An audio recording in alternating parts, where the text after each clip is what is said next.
ꯌꯥꯝꯅ ꯉꯛꯄ ꯃꯤꯑꯣꯏ ꯑꯍꯨꯝ ꯍꯥꯏꯔꯤꯕ ꯃꯤꯑꯣꯏ ꯑꯍꯨꯝ ꯑꯁꯤꯅ ꯑꯃꯦꯔꯤꯀꯥꯒꯤ ꯌꯥꯝꯅ ꯆꯦꯛꯁꯤꯜꯂꯕ ꯁꯦꯀ꯭ꯌꯨꯔꯤꯇꯤ ꯃꯔꯥꯡ ꯀꯥꯏꯅ ꯂꯩꯔꯕ ꯀꯩꯁꯨꯝꯁꯪ ꯑꯃꯗꯒꯤ ꯅꯥꯟꯊꯣꯔꯛꯈꯤ ꯉꯁꯤꯃꯛ ꯐꯥꯎꯕ ꯍꯥꯏꯔꯤꯕ ꯋꯥꯔꯤ ꯑꯁꯤ ꯑꯃꯦꯔꯤꯀꯥꯒꯤ ꯌꯥꯝꯅ ꯉꯛꯄ ꯑꯃꯗꯤ ꯃꯤꯁꯇ꯭ꯔꯤ ꯁ꯭ꯇꯣꯔꯤ ꯑꯃ ꯑꯣꯏꯅ ꯂꯩꯍꯧꯔꯤ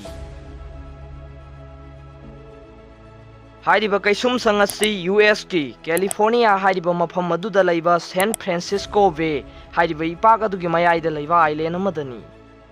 ꯍꯥꯏꯔꯤꯕ ꯑꯥꯏꯂꯦꯟ ꯑꯁꯤ 22 ꯑꯦꯀꯔꯁ ꯃꯨꯛꯀꯤ ꯆꯥꯡ ꯆꯥꯎꯏ ꯍꯥꯏꯔꯤꯕ ꯀꯩꯁꯨꯝꯁꯪ ꯑꯁꯤꯗ ꯁꯦꯀ꯭ꯌꯨꯔꯤꯇꯤ ꯌꯥꯝꯅ ꯃꯔꯥꯡ ꯀꯥꯏꯅ ꯂꯩ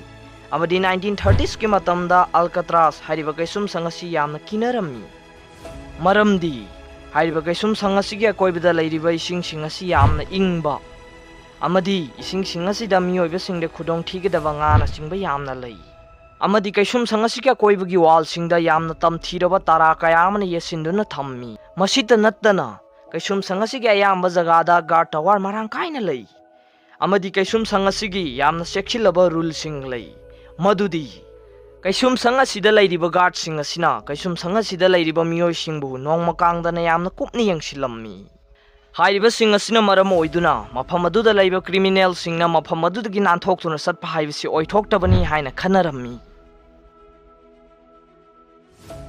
ꯑꯗꯨꯝ ꯑꯣꯏꯅꯃꯛ ꯀꯩꯁꯨꯝꯁꯪ ꯑꯁꯤꯗ ꯂꯩꯔꯤꯕ ꯃꯤꯑꯣꯏꯁꯤꯡ ꯑꯁꯤ ꯌꯥꯝꯅ ꯇꯝꯊꯤꯕ ꯀ꯭ꯔꯤꯃꯤꯅꯦꯜ ꯉꯥꯛꯇꯅꯤ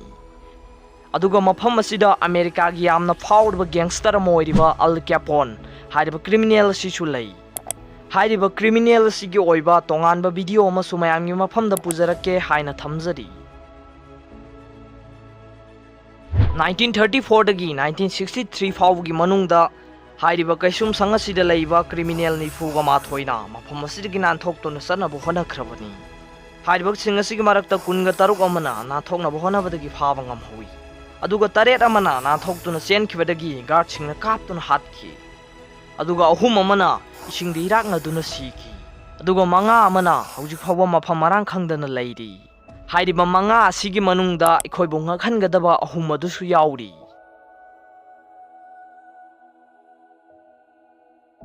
ꯍꯥꯏꯔꯤꯕ ꯃꯤꯑꯣꯏ 3 ꯑꯗꯨꯗꯤ ꯐ꯭ꯔꯦꯡꯛ ꯃꯣꯔꯤꯁ ꯀ꯭ꯂꯦꯔꯦꯟꯁ ꯑꯦꯡꯒ꯭ꯂꯤꯟ ꯖꯣꯟ ꯑꯦꯡꯒ꯭ꯂꯤꯟ ꯃꯌꯥꯝꯗ ꯀꯔꯤꯒꯨꯝꯕ ꯑꯃꯠꯇ ꯍꯥꯏꯖꯔꯝꯒꯦ ꯃꯗꯨꯗꯤ ꯀ꯭ꯂꯦꯔꯦꯟꯁ ꯑꯦꯡꯒ꯭ꯂꯤꯟ ꯑꯃꯗꯤ ꯖꯣꯟ ꯑꯦꯡꯒ꯭ꯂꯤꯟ ꯑꯁꯤ ꯃꯆꯤꯟ ꯃꯅꯥꯎꯅꯤ ꯐ꯭ꯔꯦꯡꯛ ꯃꯣꯔꯤꯁ ꯍꯥꯏꯔꯤꯕ ꯃꯤꯑꯣꯏ ꯑꯁꯤ ꯀꯦꯔꯤꯌꯔ ꯀ꯭ꯔꯤꯃꯤꯅꯦꯜ ꯑꯃꯅꯤ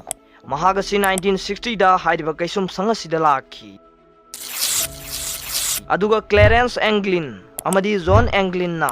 ꯕꯦꯡꯛ ꯔꯣꯕꯔꯅꯤ ꯃꯈꯣꯏꯅ ꯑꯂꯥꯕꯥꯃꯥ ꯍꯥꯏꯔꯤꯕ ꯃꯐꯝ ꯑꯗꯨꯗ ꯂꯩꯕ ꯕꯦꯡꯛ ꯑꯃ ꯍꯨꯔꯥꯜꯂꯨꯕꯗꯒꯤ ꯍꯥꯏꯔꯤꯕ ꯀꯩꯁꯨꯝꯁꯪ ꯑꯁꯤꯗ ꯂꯥꯛꯈꯤꯕꯅꯤ ꯃꯣꯔꯤꯁ ꯑꯃꯗꯤ ꯑꯦꯡꯒ꯭ꯂꯤꯟ ꯃꯆꯤन ꯃꯅꯥꯎ ꯑꯁꯤ ꯀꯥ ꯑꯃꯠꯇꯗ ꯂꯩꯃꯤꯟꯅꯩ ꯑꯃꯗꯤ ꯃꯈꯣꯏꯅ ꯀꯩꯁꯨꯝꯁꯪ ꯑꯁꯤꯗꯒꯤ ꯀꯔꯝꯅ ꯅꯥꯟꯊꯣꯛꯀꯅꯤ ꯍꯥꯏꯅ ꯈꯟꯅꯔꯝꯃꯤ ꯑꯁꯨꯝꯅ ꯈꯟꯅꯕꯁꯤꯗ ꯑꯇꯣꯞꯄ ꯃꯤꯑꯣꯏ ꯑꯃ ꯌꯥꯎꯏ ꯍꯥꯏꯔꯤꯕ ꯃꯤꯑꯣꯏ ꯑꯁꯤꯒꯤ ꯃꯃꯤꯡ ꯑꯦꯂꯟ ꯋꯦꯁ ꯀꯧꯏ ꯑꯦꯂꯟ ꯋꯦꯁ ꯑꯁꯤ ꯀꯥꯔ ꯍꯨꯔꯥꯟꯕꯒꯤꯗꯃꯛ ꯍꯥꯏꯔꯤꯕ ꯀꯩꯁꯨꯝꯁꯪ ꯑꯁꯤꯗ ꯂꯥꯛꯈꯤꯕꯅꯤ ꯃꯈꯣꯏ ꯃꯔꯤ ꯆꯪꯗꯨꯅ ꯃꯐꯝ ꯑꯁꯤꯗꯒꯤ ꯀꯔꯝꯅ ꯅꯥꯟꯊꯣꯛꯀꯅꯤ ꯍꯥꯏꯅ ꯌꯥꯝꯅ ꯃꯨꯟꯅ ꯈꯜꯂꯝꯃꯤ ꯑꯃꯗꯤ ꯃꯈꯣꯏꯅ ꯈꯪꯂꯝꯃꯤ ꯃꯐꯝ ꯑꯁꯤꯒꯤ ꯐꯠꯇ ꯍꯥꯎꯗꯤ ꯄꯨꯊꯣꯛꯂꯤꯕ ꯄꯥꯏꯞꯂꯥꯏꯟꯁꯤꯡ ꯑꯁꯤꯅ ꯆꯠꯂꯤꯕ ꯃꯐꯝ ꯑꯁꯤ ꯑꯟꯒꯥꯔꯗꯦꯗ ꯑꯦꯔꯤꯌꯥꯅꯤ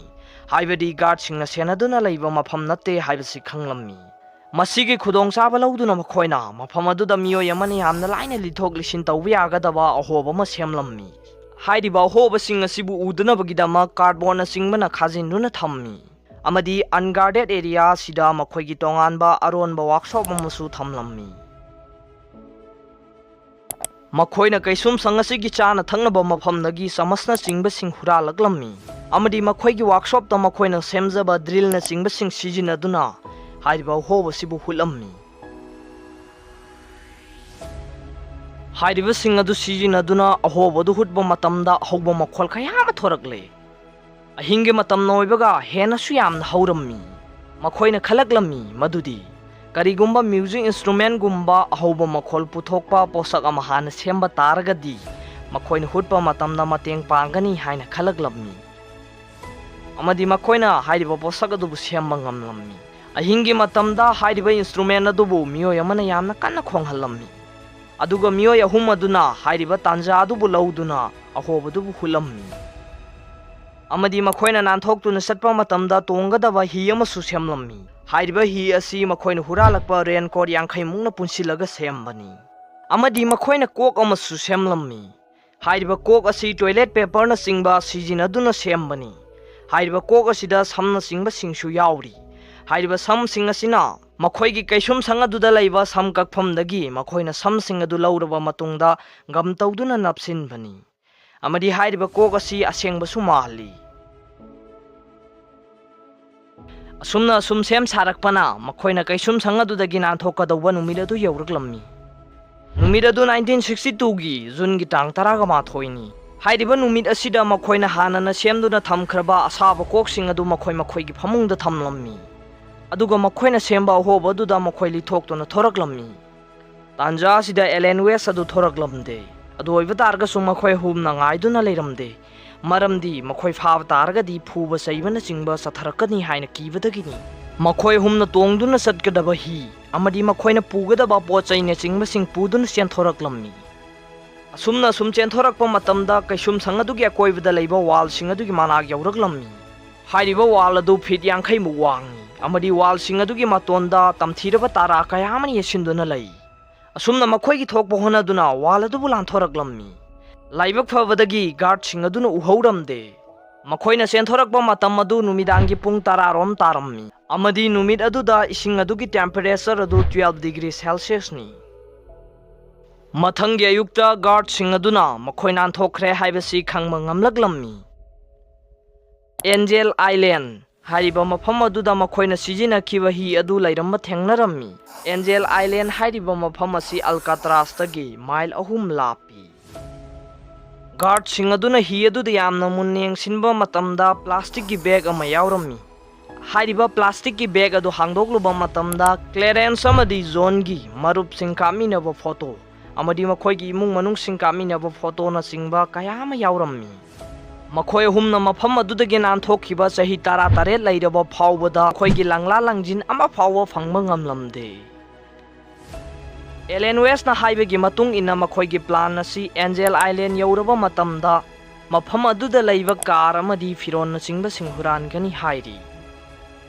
adubu Angel Island hairiba mafam aduda numit adu amadi numit aduga thangnaba numit singda huranbagi report amata laite